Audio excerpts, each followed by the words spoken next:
सेविका का नाम ये कंबोधीलाल है, कैसा ही रंगो रूप है पैसा ही माल है। नमस्कार, मनी 9 के स्पेशल शो मनी सेंट्रल में आप सभी का स्वागत है। इस शो में हम आपको आपकी जेब से लेकर देश की अर्थव्यवस्था पर असर डालने वाली तमाम खबरें बताते हैं, लेकिन बताने के साथ साथ उन खबरों का विश्लेषण भी लेकर आते हैं। और खबरों के विश्लेषण के लिए मेरे साथ जुड़ चुके हैं मनी 9 के संपादक अंशुमान तिवारी जी। अंशुमान सर, स्वागत है आपका। शुरुआत करते हैं खबरों की, और आपका विश्लेषण सुनने के लिए आई एम श्योर कई लोग अभी भी जुड़ चुके हैं हमारे साथ। आप सभी का एक बार फिर से स्वागत है। तो मनी सेंट्रल में सबसे पहले आपके लिए लेकर आते हैं कि आज हम किन खबरों पर फोकस करने वाले हैं, यानी ऑन द शो क्या क्या है। तो सबसे पहले बात हम करने वाले हैं महंगाई की, क्योंकि ये आपकी जेब पर सीधा अटैक कर सकती है। सब्जियों की वापस महंगाई लौटती हुई नजर आ रही है, और ये कितनी बड़ी चिंता बन सकती है, इस पर बात करेंगे।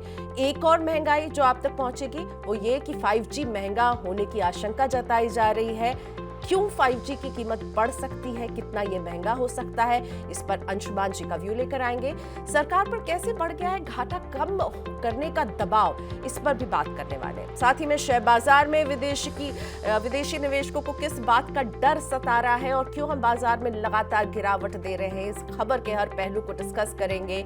रिटेल चेन कंपनियों ने अपना निवेश क्यों कम कर दिया है, और अंत में बजट वाले हिस्से में आज बात होगी कि वेतन भोगी क्या चाहते हैं इस अंतरिम बजट से, किस तरह की उम्मीदें वो बांधे बैठे हुए हैं। लेकिन सबसे पहले शुरुआत करते हैं। पहली खबर हमारी है महंगाई से जुड़ी हुई। जनवरी के दौरान प्रमुख सब्जियों के मंडी भाव में बढ़ोतरी हुई है। खाद्य महंगाई ऊपरी स्तर पर बने रहने की आशंका जताई जा रही है। जनवरी के दौरान 10 में से 9 प्रमुख सब्जियों की कीमतों में 15% से लेकर 60% तक की बढ़ोतरी दर्ज की गई है। मटर और बैंगन जैसी प्रमुख सब्जियों का मंडी भाव 50 से 60% तक बढ़ा है। इसके अलावा गाजर, गोभी और टमाटर की कीमतों में भी बढ़ोतरी ही दिखी है। सब्जियों के दाम बढ़ने की वजह से जनवरी के दौरान भी खाद्य महंगाई ऊपरी स्तर पर बनी रह सकती है, जिस वजह से रिटेल महंगाई बढ़ेगी। दिसंबर के दौरान देश में खाद्य महंगाई दर 9.53% रही और रिटेल महंगाई दर 5.69% रही है। तो इस खबर पर अब लेते हैं अंशुमान जी का व्यू। और अंशुमान जी, सब्जियों की ये जो महंगाई वापस लौटती हुई नजर आ रही है, ये आगे जाकर कितनी बड़ी चुनौती बन सकती है? प्रियंका जी, 9% की जिस महंगाई को हमने दिसंबर में देखा था खाद्य उत्पादों में, उसमें सब्जियों की महंगाई शामिल नहीं थी। रिजर्व बैंक के लिए सबसे राहत की बात थी सितंबर से के बाद से अगर 3 महीने देखें तो सब्जियों की महंगाई पर नियंत्रण, क्योंकि इससे पहले की स्थिति में सब्जियां भी महंगी थी। बट अब रिजर्व बैंक के लिए महंगाई के मोर्चे पर सारे खतरे के अलार्म एक साथ बजने लगी हैं।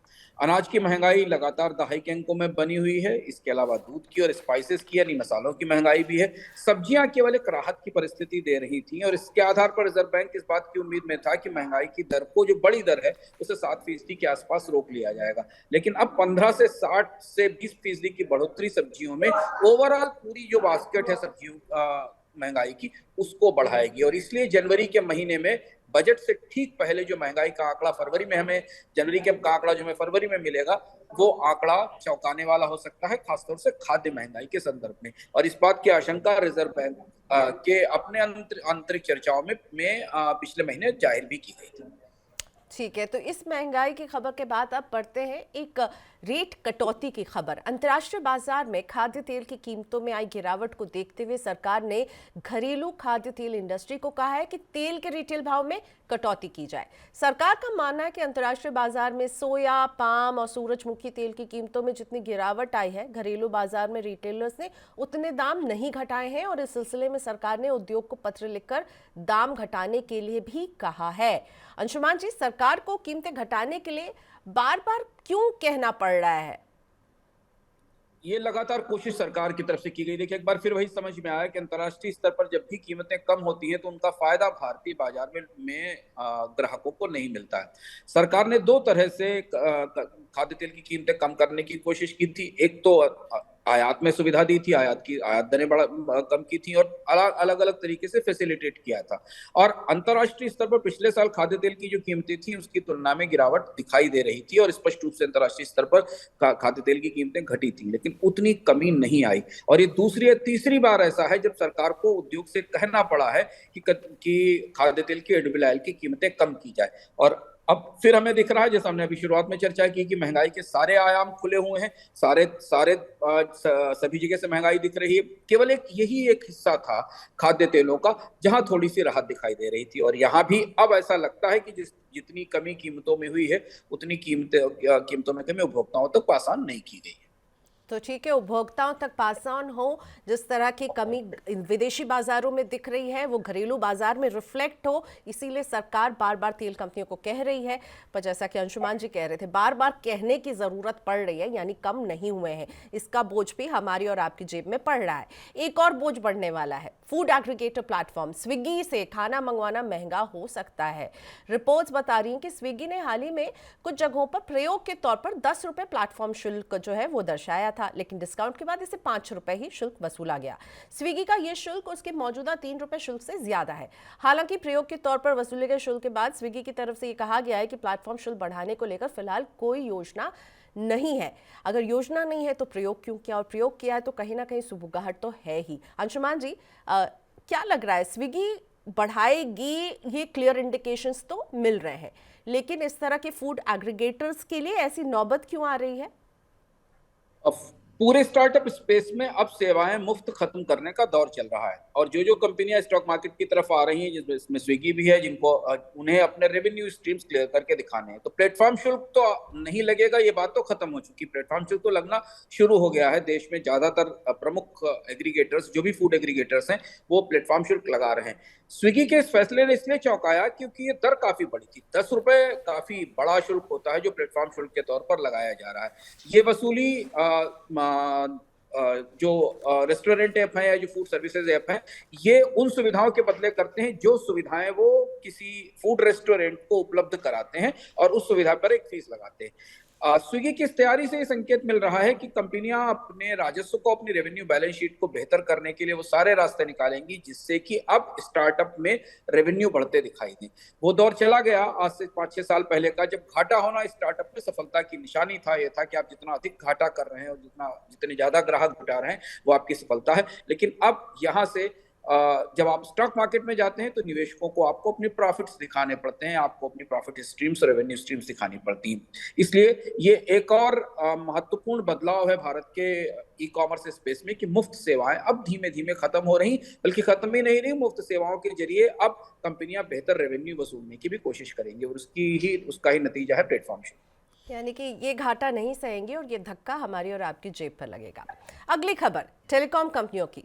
5G टेलीकॉम सेवाओं के लिए टैरिफ में कभी भी बढ़ोतरी हो सकती है। रिपोर्ट के मुताबिक प्रति यूजर रेवेन्यू यानी आरपू को बढ़ाने के लिए टेलीकॉम कंपनियों की तरफ से 5G की दरों में बढ़ोतरी की जा सकती है। फिलहाल रिलायंस जियो और भारती एयरटेल की तरफ से 5G सेवा उपलब्ध कराई जा रही है और ये सेवा 4G की दरों पर दी जा रही है, लेकिन अब कंपनियां 5G पर ज्यादा टैरिफ वसूल सकती हैं।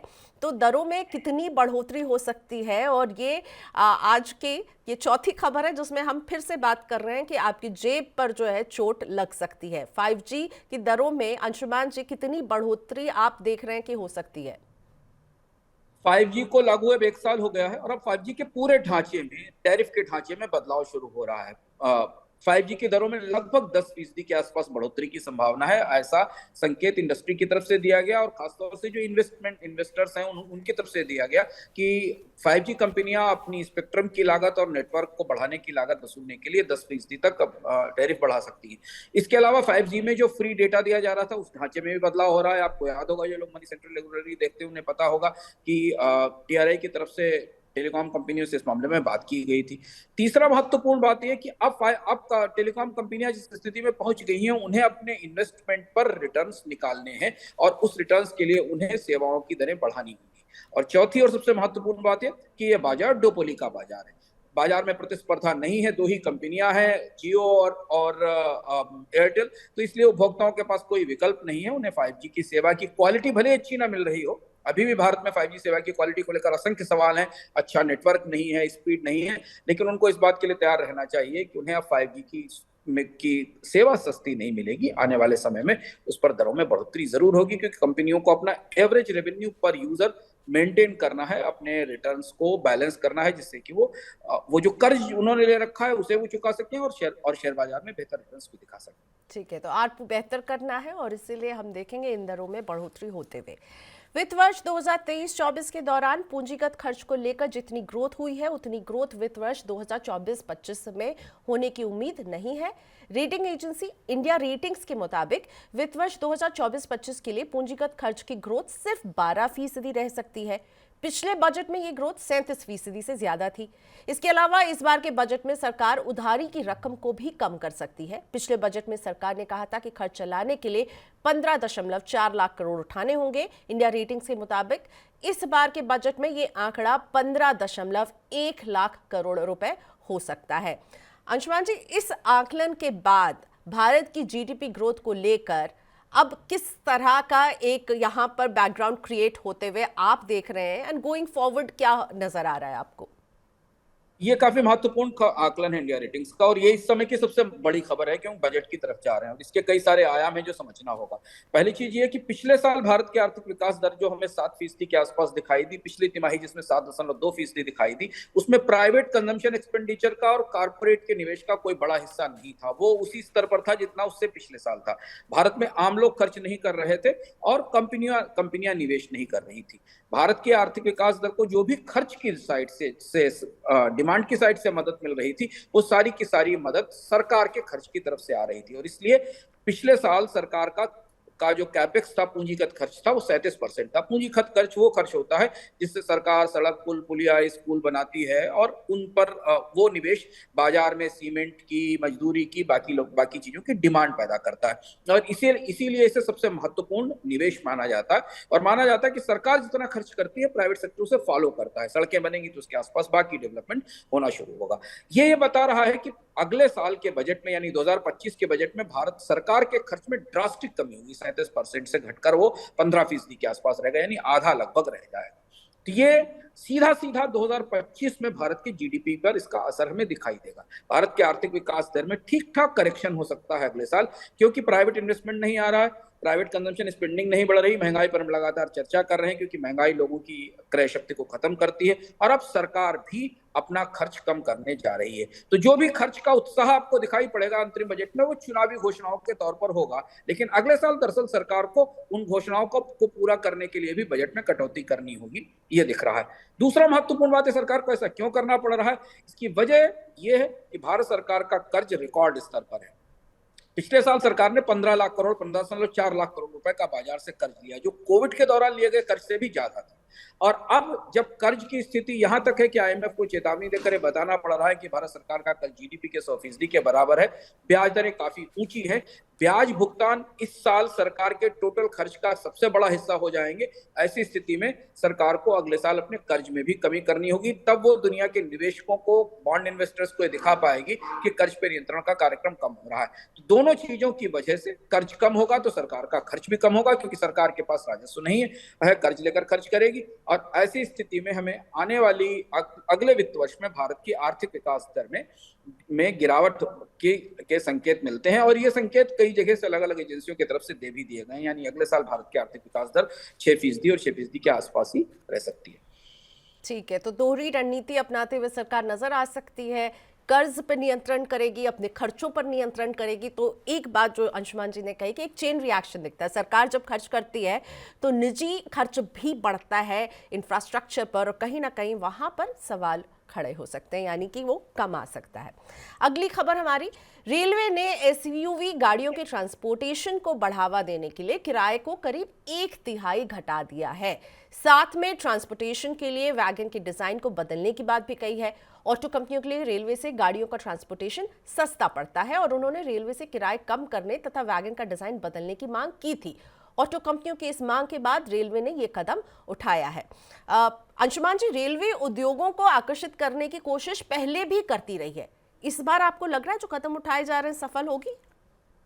ये थोड़ा दिलचस्प सी खबर है। रेलवे ने पिछले करीब 10-12 सालों में प्राइवेट सेक्टर को सर्विसेज देने के लिए और वहां से बिजनेस जो ट्रांसपोर्ट के पास जाता है, रोड ट्रांसपोर्ट के पास जो बिजनेस जाता है, उसे लेने की असंख्य कोशिशें की, पर वो बहुत सीमित आधार पर सफल हुई। रेलवे भारत में बल्क गुड्स की ही कैरियर है। रेलवे के पास कॉमर्शियल कैरिज नहीं है। रेलवे भारत में फर्टिलाइजर, कोयला, सीमेंट, अनाज, यही चीजें कैरी करती है जो कि बल्क में रोड से कैरी नहीं होता है। इसके अलावा जब भी कोई कॉमर्शियल कार्टेज या कॉमर्शियल ट्रांसपोर्ट है तो वो सारा रोड के पास केंद्रित है, और इसलिए भारत में ऑटोमोबाइल कंपनियां भी बड़े ट्रक्स का इस्तेमाल करती हैं, ट्रांसपोर्ट फ्लीट्स का इस्तेमाल करती हैं, जिनके जरिए गाड़ियों का ट्रांसपोर्टेशन किया जाता है।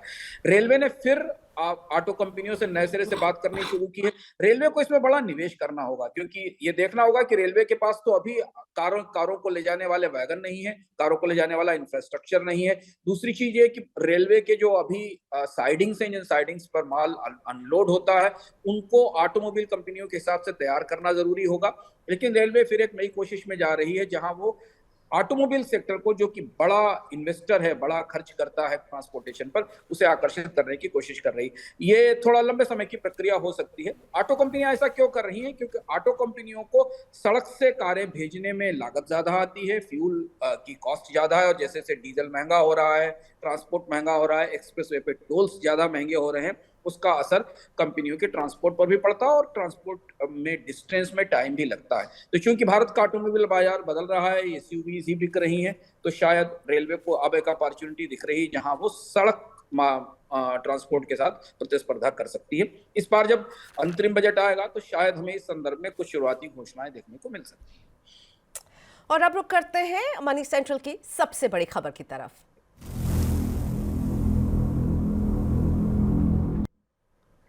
भारतीय शेयर बाजार में विदेशी निवेशकों की बिकवाली जोर पकड़ने लगी है। बीते 7 कारोबारी सत्र के दौरान विदेशी संस्थागत निवेशक भारतीय शेयर बाजार में नेट 25,000 करोड़ रुपए से ज्यादा की बिकवाली कर चुके हैं। मंगलवार को भी यही नजर आया। विदेशी निवेशकों ने 3300 करोड़ रुपए से ज्यादा की नेट बिकवाली की है। मंगलवार को विदेशी निवेशकों की बिकवाली की वजह से शेयर बाजार में गिरावट दर्ज की गई थी। इसी पर बात करते हैं अंशुमान जी। शेयर बाजार में ये विदेशी निवेशकों की ये लगातार बिकवाली, कितना ये ट्रेंड जो है डिस्टर्बिंग लग रहा है, और बाजार में जो वॉलेटिलिटी है वो बढ़ रही है।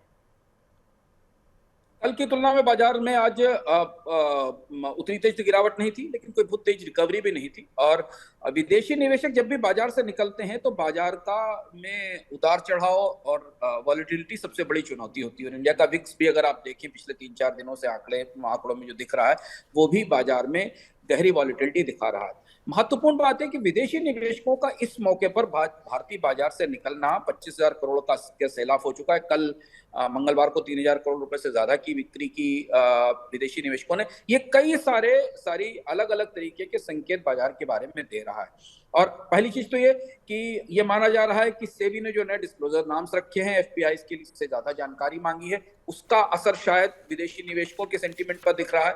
पर ये बात आधी सही हो सकती है, क्योंकि सेबी ने भी इसे लागू करने की कोई तारीख नहीं दी है। विदेशी निवेशकों की बिकवाली का दौर हम पिछले साल से रह कर देख रहे हैं। दूसरा महत्वपूर्ण बात यह कि बजट आने वाला है।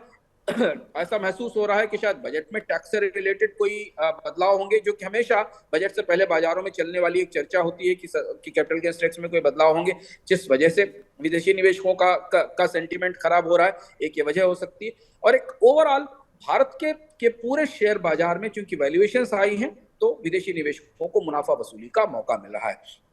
एक साथ कई सारे फैक्टर शेयर बाजार के सेंटीमेंट पर असर डाल रहे हैं। तो आमतौर पर हम जिस समय बाजार में प्री बजट रैली देखते थे, ये वो दौर था जबकि बजट अब केवल 10 दिन आगे रह गया है, तो बाजार में आमतौर पर एक बिल्टअप शुरू होता था प्राइसेस को लेकर, बजट के एक्सपेक्टेशन को लेकर। हमने इस बार परिस्थिति बिल्कुल उल्टी देखी। पर जब इस पूरी शोर शराबे के भीतर जाकर आप खोदने की कोशिश करें कि बाजार में दरअसल ऐसा क्यों हो रहा है, सबसे ज्यादा चुनौती दिख रही है भारत में बैंकिंग कंपनियों और बैंकिंग स्टॉक्स को लेकर। आज भी बैंकिंग कंपनियों के नतीजे आए, उनके इंटरेस्ट मार्जिन पर असर पड़ा, और उनका असर निवेशकों के सेंटीमेंट पर दिखाई दे रहा है। क्योंकि भारत में बैंक और बीएफएसआई शेयर बाजार का सबसे महत्वपूर्ण हिस्सा है, जहां से सबसे ज्यादा ट्रेडिंग भी होती है और सबसे ज्यादा निवेशक जिनमें निवेश करते हैं। और भारत के बैंकिंग शेयर दुनिया के हर बड़े निवेशक के पोर्टफोलियो में है जो भारतीय बाजार में निवेश कर रहा है। तो भारतीय अर्थव्यवस्था की जो भीतरी चुनौतियां हैं वो भी यहाँ रिफ्लेक्ट होती हैं। हिंदुस्तान लीवर जैसे जैसे स्टॉक्स हैं जिन्हें बेहतर डिमांड नहीं मिल रही है बाजार में, तो कुल सेंटिमेंट स्टॉक मार्केट का बहुत बुलिश नहीं दिख रहा है। ब्रॉडर मार्केट में अभी ऐसा लगता है कि करेक्शंस थोड़े लंबे समय तक और भी जारी रह सकते हैं। उम्मीद ये थी कि बजट से पहले थोड़ा सा बाजार में बेटर सेंटिमेंट बनेगा, वो बनता अभी नहीं दिखा है। ओके, सो प्री बजट रैली जो नज़र आती है बाजार में वो नज़र नहीं आ रही, लेकिन आपने बैंकिंग का जिक्र किया, हम वो आंकड़ा आपको दिखाते हैं अब जो हमें ये दिखा रहा है कि पीएसयू कंपनियों के मार्केट कैप में भी करीब 2.5 लाख करोड़ रुपए की गिरावट दर्ज की गई है। मंगलवार को कुल मार्केट कैप में आई गिरावट में पीएसयू कंपनियों के मार्केट कैप की हिस्सेदारी करीब 1/3 थी। मंगलवार को बाजार बंद होने तक पीएसयू कंपनियों का मार्केट कैप 57 लाख करोड़ रुपए के करीब था। शनिवार को बाजार बंद होने के बाद से पीएसयू कंपनियों के मार्केट कैप में 2.5 लाख करोड़ की गिरावट आई है। पीएसयू कंपनियों में एलआईसी के मार्केट कैप में सबसे ज्यादा गिरावट दर्ज की गई है। एलआईसी के मार्केट कैप में 38,962 करोड़ की गिरावट देखने को मिली है। तो ये केवल मुनाफा वसूली है या आगे भी पीएसयू कंपनियों के शेयर टूटेंगे? अंशुमान जी, आप क्या देख रहे हैं इस सिचुएशन में? ये पीएसयू कंपनियों में क्या चल रहा है? बाजार में एक सेकुलर सेल ऑफ चल रहा है, खासतौर से उन कंपनियों में ज्यादा सेल ऑफ है जहां अच्छे रिटर्न्स है, जिनके प्राइसेस अच्छे थे। अगर आप ध्यान से देखें तो पिछले 6 महीने के दौरान पीएसयू स्टॉक्स ने बाजार में अच्छा परफॉर्म किया था और कई जगह ओवर परफॉर्म किया था, क्योंकि पीएसयू स्टॉक्स में हमने ठीक ठाक रैली देखी थी पिछले 5-6 महीनों के दौरान। तो ये वो स्टॉक्स थे जो हमेशा सेल ऑफ के लिए सबसे ज्यादा प्रोन थे, और इसलिए हमने देखा कि जैसे ही बाजार में बिकवाली शुरू हुई, खासतौर से विदेशी निवेशकों की बिकवाली शुरू हुई, तो इनमें भी बड़ा सेल ऑफ दिखाई दिया है और गिरावट दिखाई दी है।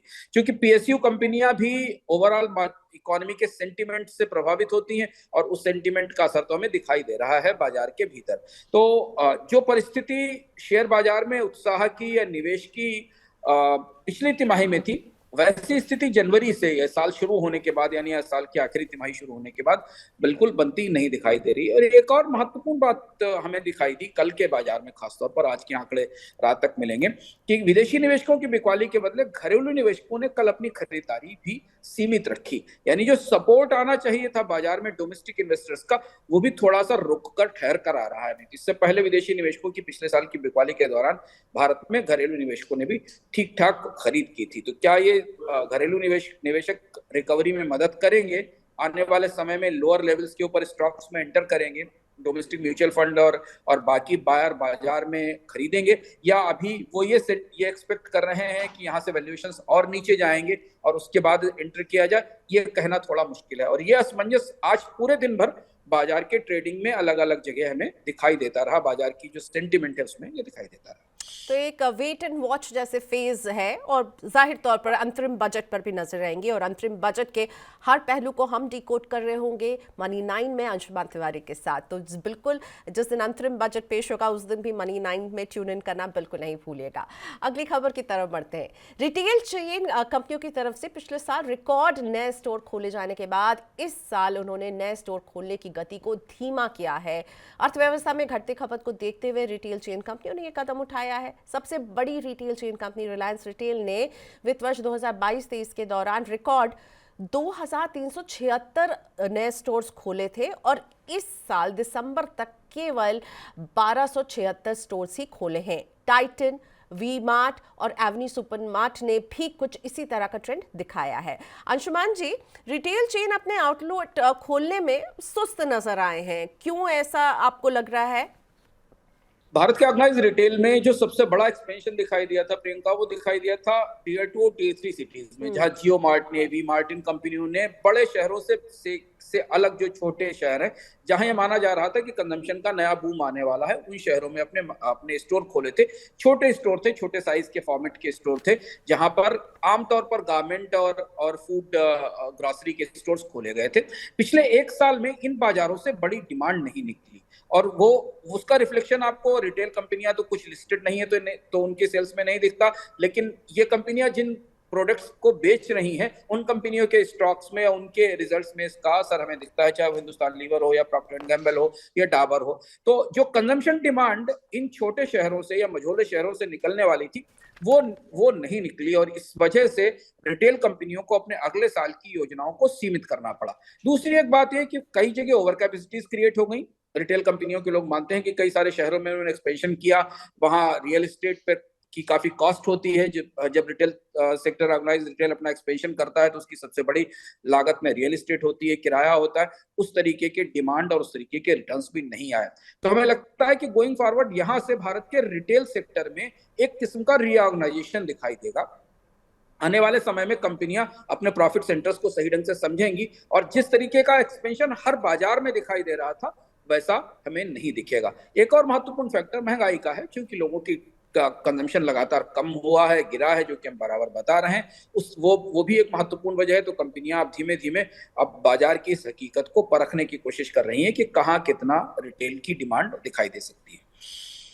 अगली खबर की तरफ बढ़ते हैं। विश्व व्यापार संगठन यानी WTO में अपने अनाज कार्यक्रम को स्थायी सुरक्षा दिलाने के लिए भारत की तरफ से कई बड़े कदम उठाए जा सकते हैं। रिपोर्ट के मुताबिक भारत की तरफ से WTO सदस्य देशों को इस बात का भरोसा दिलाया जा सकता है कि समर्थन मूल्य पर खरीदे गए अनाज का इस्तेमाल एक्सपोर्ट के लिए नहीं होगा। अगले महीने अबू धाबी में WTO की ये बैठक होनी है। भारत का प्रयास है कि उस बैठक में अपने अनाज सुरक्षा कार्यक्रम को स्थायी सुरक्षा दिलाई जाए। अंशुमान जी, भारत की तरफ से ये रियायत दी जाती है तो इसका क्या असर देखने को मिलेगा? देखना होगा कि जो लोग भारत के सब्सिडी कार्यक्रम पर प्रतिबंध लगाने की या उसका विरोध कर रहे हैं उसे कैसे लेते हैं, क्योंकि वैसे भी सब्सिडाइज्ड अनाज का भारत से निर्यात नहीं होता है। निर्यात ओपन मार्केट से होता है, बाजार से निर्यातक अनाज निर्यात करते हैं। सब्सिडाइज्ड अनाज तो सरकार फूड कार्यक्रम के लिए खरीदती है और वहां बांटती है। जो मुद्दा बहस का है, जिस पर आपत्ति की गई WTO में, वो ये कि सरकार चूंकि अनाज पर सब्सिडी देती है, MSP देती है, कीमतें कम रखती है, तो इससे बाजार में पर्याप्त अनाज की उपलब्धता नहीं होती और जब वो अनाज अवेलेबल नहीं होता तो वो एक्सपोर्ट मार्केट में नहीं पहुंच पाता और अंतर्राष्ट्रीय बाजार में एक्सपोर्ट की में अनाजों की कमी होती है। जैसा इस साल हमने चावल के मामले में देखा कि भारत ने अपने चावल का निर्यात बंद किया और उसके बाद अंतर्राष्ट्रीय स्तर पर चावल की कीमतें बढ़ी हैं। तो लेकिन ये जो पूरी खबर है ये इस बात का संकेत दे रही है कि भारत सरकार सीधे टकराव के बजाय, अमेरिका और यूरोपियन यूनियन के साथ सीधे टकराव के बजाय किसी सहमति बनाने की कोशिश करेगी। और जब दोनों पक्ष अबू धाबी में चर्चा की मेज पर बैठेंगे तो शायद भारत की तरफ से भी रियायतों का कोई प्रस्ताव लेकर पहुंचा जाएगा या वहां रखा जाएगा। और आमतौर पर व्यापार वार्ताओं का स्वभाव भी ऐसा ही होता है कि इसमें दोनों पक्षों को कुछ ना कुछ ऑफर करना पड़ता है, गिव एंड टेक करना पड़ता है। लेकिन भारत बहुत रिजिड ढंग से अपने स्टैंड के साथ आगे जाएगा ऐसा नहीं लगता है। भारत की तरफ से भी विकसित देशों की जो फूड सब्सिडी को लेकर मांगे हैं उन्हें थोड़ी जगह मिलने की संभावना है। क्या प्रारूप निकलेगा, आधिकारिक रूप से सरकार की तरफ से भी कुछ नहीं बताया गया, लेकिन ये बैठक काफी महत्वपूर्ण होने वाली है क्योंकि इस बैठक में पहली बार भारत के लिए सबसे महत्वपूर्ण मुद्दे पर चर्चा हो रही है, फूड सब्सिडी पर, जो भारत की राजनीतिक रूप से कार्यक्रमों का, भारत के खाद्य कार्यक्रम का बड़ा हिस्सा है। और सरकार ने 80 करोड़ लोगों को अगले 5 साल तक मुफ्त अनाज देने की घोषणा की है। तो उस वजह से भी ये बैठक खाद्य कार्यक्रम पर फैसले के लिए महत्वपूर्ण है। तो भारत के लिए ये बैठक अहम रहने वाली। बढ़ते हैं अगली खबर की तरफ। अभी हम थोड़ी देर पहले भारतीय शेयर बाजारों की बात कर रहे थे, लेकिन देखिए चीन में क्या हो रहा है। चीन की सरकार वहां के शेयर बाजार को भारी गिरावट की मार से बचाने के लिए कदम उठाने पर विचार कर रही है। रिपोर्ट्स के मुताबिक चीन की सरकारी कंपनियों के विदेशी फंड का इस्तेमाल शेयर बाजार को स्थिर करने में हो सकता है। इन कंपनियों के करीब 278 अरब डॉलर के विदेशी फंड के इस्तेमाल पर विचार हो रहा है। इस फंड से चीन के शेयर बाजार में कंपनियों के शेयर खरीदे जा सकते हैं। चीन की इस खबर पर अंशुमान जी, आपका रिएक्शन और आपको इनकी कोशिश में कितना दम दिख रहा है? ये थोड़ी समझने जैसी खबर है और महत्वपूर्ण खबर है। पहली बार चीन कुछ ऐसा कर रहा है जो दुनिया में शायद आमतौर पर सरकारें नहीं करती। चीन के स्टॉक बाजार मार्केट में पिछले 1 साल से जबरदस्त दबाव है, गिरावट है, सेल-ऑफ है, निवेशक निकल रहे हैं। तो चीन जो करने जा रहा है वो अनोखा काम है। चीन अपनी सरकारी कंपनियों को जो विदेश में रखा हुआ पैसा है उसे लाकर ऑनशोर मार्केट में स्टॉक्स खरीदवाने के पैकेज पर काम कर रहा है। तो करीब करीब माना जा रहा है कि 2 ट्रिलियन युआन के आसपास, 278 बिलियन डॉलर के आसपास का फंड जो चीन की सरकारी कंपनियों का विदेश में मौजूद है अलग अलग कारोबारों में, वो फंड चीन के बाजार में आएगा और चीन में उसके बाजार में उससे स्टॉक्स खरीदे जाएंगे। इसके अलावा भी लोकल फंड भी जनरेट किया जा रहा है सरकार की तरफ से जो स्टॉक मार्केट में जाएगा। ये अपने तरीके का पहला मामला होने वाला है दुनिया में के बाजार में हाल फिलहाल में, जहां सरकार इतना बड़ा फंड लेकर स्टॉक मार्केट को प्रॉप अप करने के लिए, बाजार को मदद देने के लिए, सपोर्ट देने के लिए आगे जा रही है, ताकि शेयर बाजार में कॉन्फिडेंस बना रह सके। ये बताता है कि चीन की अर्थव्यवस्था को लेकर, चीन के आर्थिक विकास दर को लेकर चिंताएं कितनी गहरी हैं। और शेयर बाजार में अब चूंकि विदेशी निवेशक और निजी निवेशक निवेश नहीं कर रहे हैं, तो बाजार को संभालने की जिम्मेदारी भी, बाजार में निवेश की जिम्मेदारी भी सरकार को उठानी पड़ रही, जो आमतौर पर मुक्त बाजार की व्यवस्था के लगभग विपरीत है कि सरकार सीधे अपने फंड्स लेकर बाजार में ट्रेडिंग करना शुरू करे। पर चीन में वैसा कुछ होने जा रहा है जिस तरीके की खबरें आ रही हैं। राइट, तो ऑल इज नॉट वेल, और इसीलिए चीन सरकार को यहाँ पर जो है खुद कदम उठाना पड़ा अपने बाजार को संभालने के लिए। और अब चलते हैं बजट वाले सेक्शन की तरफ।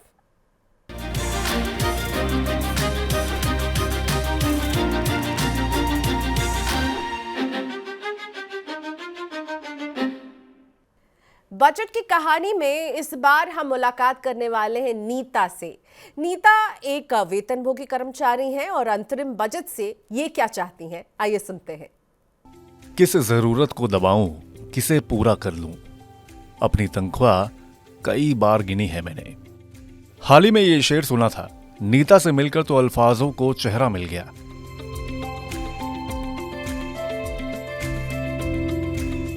नीता देश के उन मिडिल क्लास नौकरी पेशा लोगों में आती हैं जो ना इतनी गरीब हैं कि उन्हें फ्री राशन या आयुष्मान योजना का लाभ मिले, और ना इतनी अमीर कि बिना सोचे समझे खर्च कर सकें। उन्हें तो मिडिल क्लास की तरह ही खींचतान के महीना पूरा करना है, कभी जरूरतें सिकोड़ कर तो कभी बचत तोड़कर।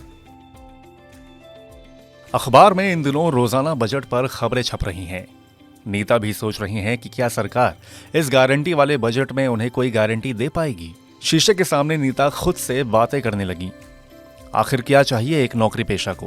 यही कि टैक्स की स्लैब थोड़ी बड़ी हो जाए, कमाई पर टैक्स कम लगे, जिससे हाथ में 4 पैसे बचें। दरअसल मिडिल क्लास नौकरी पेशा लोगों को टैक्स काट कर जो सैलरी मिलती है, उसका ज्यादातर हिस्सा बच्चे की स्कूल फीस और महीने भर के राशन, मकान के किराए और गाड़ी के तेल में खत्म हो जाता है। जो थोड़ा बहुत बचता है वो किसी बीमा या निवेश की किस्त में खर्च होता है। ऐसे में उन्हें अगर टैक्स में छूट मिले तो उनकी सैलरी में वो कटौती नहीं होगी, हाथ में पैसे ज्यादा बचेंगे। नीता के अक्स ने जवाब दिया, चुनावी बजट है, सरकार को वोट चाहिए, हो सकता है दे दें, उम्मीद लगाए रखो। दूसरी गारंटी चाहिए, एटीसी की लिमिट बढ़ जाए तो मजा आ जाए। इससे पहले 2014-15 में बदलाव हुआ था। मौजूदा समय में इसकी लिमिट 1.5 लाख रुपए है। नीता इसकी लिमिट को बढ़ाने की गारंटी चाहती हैं। 1.5 लाख रुपए तो बच्चों की फीस और सैलरी के पीएफ में ही निकल जाता है। बाकी निवेश, बचत, टैक्स बचाने के काम नहीं आता। तर्क ने नीता को झंझोरा। यहां सरकार के हाथ बंधे हैं, थोड़ी भी राहत दी तो लाखों लोग इस ब्रैकेट से बाहर निकल जाएंगे।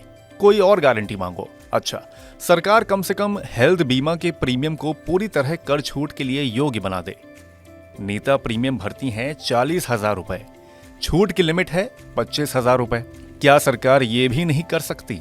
आयुष्मान नहीं दे सकती सबको, लेकिन कम से कम हम बीमा लेने को प्रोत्साहित हो, इसके लिए इतना तो कर सकती है। कुल जमा नौकरी पेशा इतनी गारंटी चाहते हैं कि आयकर कम हो तो हाथ में पैसे बचें। दूसरा, जो निवेश कर रहे हैं उस पर टैक्स छूट मिले। अंशुमान जी, वेतन भोगी जो वर्ग है वो बजट से काफ़ी जो है उम्मीदों के साथ बजट सुनता है, चाहे ये वोट एंड अकाउंट बजट हो या फुल फ्लेज्ड बजट हो, सबको लगता है कि सरकार उनके लिए कुछ करेगी। आपको क्या लगता है, वेतन भोगियों को कुछ अच्छी खबर मिल सकती है अंतरिम बजट में? प्रत्यक्ष रूप से अंतरिम बजट में, आम बजट में भी सीधे वेतन भोगियों को देने के लिए सरकार के पास कुछ होता नहीं। वेतन भोगियों की चुनौतियां खर्च और बचत दोनों के स्तर पर होती हैं। वेतन भोगी कई भूमिकाओं में होते हैं। एक भूमिकाओं में वो कंज्यूमर होते हैं, दूसरी भूमिकाओं में सेवर होते हैं, तीसरी भूमिका में इन्वेस्टर होते हैं। तो एज एन इन्वेस्टर और सेवर तो वेतन भोगियों को इस बात की जरूरत है कि उन्हें शायद थोड़ा प्रोत्साहन मिले। अगर आप वेतन भोगियों की दृष्टि से देखें तो खर्च के लिहाज से पिछला वित्त वर्ष उनके लिए बहुत अच्छा नहीं गया, क्योंकि महंगाई काफी ज्यादा थी और खाद्य महंगाई खासतौर पर काफी ज्यादा थी, मेडिकल और एजुकेशन की इन्फ्लेशन काफी ज्यादा थी, तो उनकी कॉस्ट ऑफ लिविंग में तेज बढ़ोतरी हुई। दूसरी तरफ अगर आप बचत की दृष्टि से देखें और निवेश की दृष्टि से देखें तो पिछला साल उनके लिए बेहतर गया, क्योंकि उनको बचतों पर थोड़ा बेहतर रिटर्न मिला बाजार से, चाहे वो फिक्स डिपॉजिट में उन्होंने पैसा रखा हो या सरकारी बचत स्कीमों में रखा हो। शेयर बाजार ने भी और गोल्ड ने भी उनको बेहतर रिटर्न दिया। तो इस दृष्टि से पिछले साल उनके लिए बचत के मोर्चे से अच्छी खबरें थी, खर्च के मोर्चे से ज्यादा बड़ी चुनौती थी। इस अंतरिम बजट में जो सैलरी क्लास की सबसे बड़ी उम्मीद होगी, जो देखना चाहेंगे, वो ये देखना चाहेंगे कि क्या सरकार सीधे बाजार में किसी तरह से दखल देकर कीमतें कम करने की कोई कोशिश कर सकती है, महंगाई को कम करने की कोई कोशिश कर सकती है, जो होना अभी फिलहाल दिख नहीं रहा है। तो वेतनभोगी लोगों के लिए इस अंतरिम बजट में कुछ बहुत बड़ा तोहफा जैसा आने की संभावना नहीं है। टैक्स पेयर्स की भूमिका में अगर वेतनभोगी खुद को देखें तो सरकार अपनी रणनीति स्पष्ट कर चुकी है कि बचतों को कोई प्रोत्साहन नहीं देना चाहती। कम इनकम टैक्स दर वाली जो नई इनकम टैक्स की प्रणाली है, स्कीम है, उसमें वो लोगों को ज्यादा से ज्यादा लोगों को शामिल करने के लिए प्रेरित कर रही है। तो नितिन चाह रहे थे कि एटीसी डिडक्शन की लिमिट बढ़े, तो वहां पर तो कुछ भी नहीं होते हुए नजर आने वाला है। दो टूक बात कह दी अंशुमान तिवारी जी ने। इसी के साथ अब बढ़ते हैं झटपट खबरों की तरफ।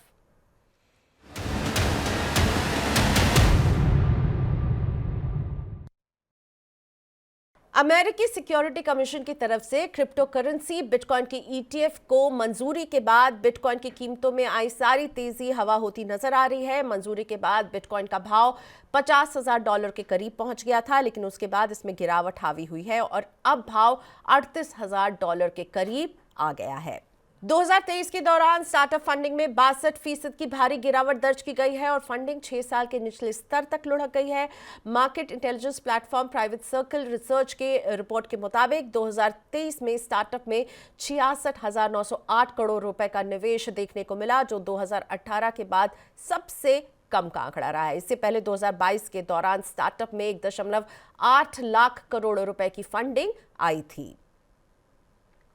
देश में चीनी उद्योग के संगठन इंडियन शुगर मिल्स एसोसिएशन यानी इस्मा ने कहा है कि इस साल पहले जितनी चीनी उत्पादन को लेकर जो अनुमान लगाया जा रहा था, उत्पादन उससे अधिक होगा। इस्मा के मुताबिक उत्तर प्रदेश, महाराष्ट्र और कर्नाटक में मौसम गन्ने की फसल के अनुकूल बना हुआ है, जिस वजह से इन राज्यों में गन्ना आयुक्तों ने अपने यहाँ चीनी उत्पादन के अनुमान में 5 से 10% बढ़ोतरी की है। उत्पादन बढ़ने की उम्मीद देखते हुए इस्मा ने सरकार से मांग की है कि इथेनॉल उत्पादन के लिए अतिरिक्त 10 से 12 लाख टन चीनी डाइवर्जन की अनुमति दी जाए। सरकारी स्तर पर जारी होने वाले कई सर्वे और अनुमान को लेकर उठते सवालों को देखते हुए सरकार अपनी सांख्यिकी व्यवस्था में बदलाव कर सकती है। रिपोर्ट के मुताबिक सांख्यिकी व्यवस्था के मूल्यांकन के लिए प्रधानमंत्री कार्यालय ने अपने स्तर पर काम शुरू कर दिया है। तो ये थी झटपट खबरें और इन झटपट खबरों पर अंशुमान जी, आपका फाइनल टेक आज के मनी सेंट्रल के अंत में। झटपट खबरों में सबसे महत्वपूर्ण खबर है कि सरकार अपने आंकड़ों की व्यवस्था पर नए सिरे से विचार कर रही है और ये बहुत बेहद जरूरी है, क्योंकि किसी भी अर्थव्यवस्था में सरकार की तरफ से मिलने वाले आंकड़े ही उसकी साख का आधार होते हैं और ये बुनियादी रूप से भारतीय आंकड़ों पर, भारतीय अर्थव्यवस्था के आंकड़ों पर बेहद कई सवाल उठते हैं। इसमें हमारी खासी उत्सुकता रहेगी कि सरकार कैसा बदलाव करने जा रही है आंकड़ा संग्रह की व्यवस्था में, क्या बदलाव होने वाले हैं, इन्हें करीब से हम देखेंगे और मनी सेंट्रल के दर्शकों को हम बताएंगे जैसे ही इसमें कोई नई सूचना जानकारी हमारे पास आती है कि सरकार अपने आंकड़ा संग्रह की व्यवस्था में क्या परिवर्तन करेगी। बिल्कुल, मुझे लग भी रहा था कि आपको यही खबर सबसे ज़्यादा दिलचस्प लग रही होगी, क्योंकि अंशुमान जी की खासियत है कि वो आंकड़ों को हमारे लिए सिंप्लीफाई करते हैं, हमें पढ़ के बताते हैं कि उसका मतलब क्या होता है। शुक्रिया अंशुमान जी हमारे साथ जुड़ने के लिए। और इसी के साथ मनी सेंट्रल में हमें दीजिए इजाज़त। ज़रूर बताइएगा कमेंट बॉक्स में कि आपको क्या अच्छा लगा, किस खबरों से आप रिलेट कर पाए और किस तरह की खबरें आप मनी 9 के प्लेटफॉर्म पर देखना चाहते हैं। आज के लिए इतना ही, हमें दीजिए इजाज़त। नमस्कार। ऐसे ही का तमाम ये तंगो दीवार है, कैसा ही रंगो रूप